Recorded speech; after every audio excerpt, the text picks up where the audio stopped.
Hello, my friends. Brian King here. Back in the 80s, there was a movie called Driving Miss Daisy. Now, some of you might remember it, some of you don't, but let me give you a specific scene that I'm thinking of here. It was, I think, back in the 50s or 60s is when the movie was taking place. And it was about the relationship between Daisy, who was an elderly woman, and her African-American driver, chauffeur. I think his name was Hoke is what they called him.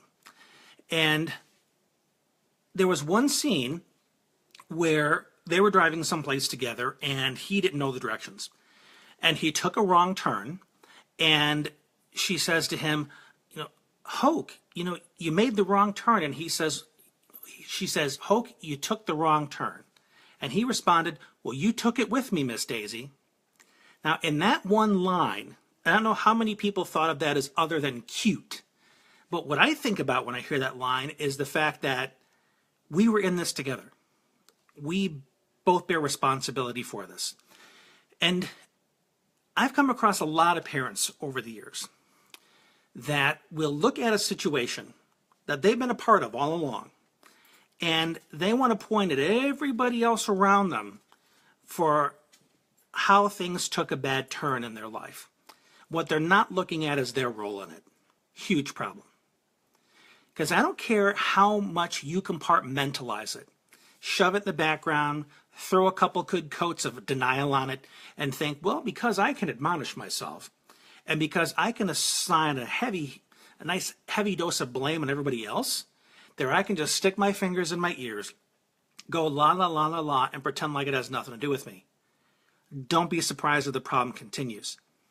Because until each person that was involved in that turn, that was part of the journey all the way, until every person takes ownership of their piece, no way in hell it's going to improve.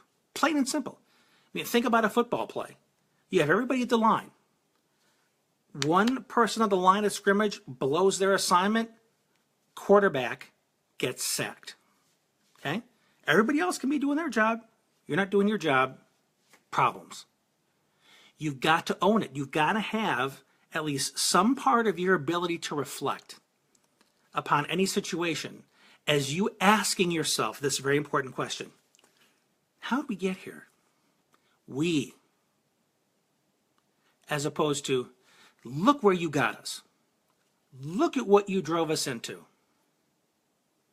You've been taking that turn together. Maybe it's because you bit your tongue. Maybe it's because you didn't when you should have. But you absolutely had some role in the way things are. There's no denying that. If you were in the car, you were along for the ride, you were part of the equation. Period. When it comes especially to raising your kids, you simply cannot afford to bullshit yourself. You've got to be honest about the good, the bad, the ugly that came with where we are now. How did we get here? What's my role in it? And taking responsibility for your role isn't all about saying, all right, people, bring on the blame, bring on the hits. It's not about that. It's about you acknowledging your role in the way things are now so that you know exactly what you need to do instead moving forward.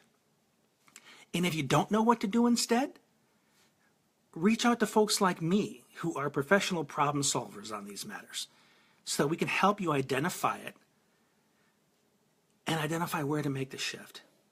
But please, do your kids a favor and quit pretending that because you can put your own issues out of mind, that they somehow don't show up in your relationship with your kids.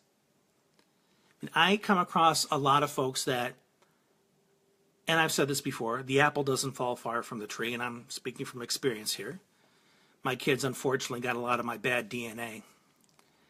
And if I were to pretend for 1 second that, well, it's too late for me. I'm too old. I can't learn stuff now. But you have an opportunity, son. You can go and get all these interventions. If I'm sitting there saying, but I can't. I'm too old. I can't learn these things. You go do it. That's called hypocrisy, friends.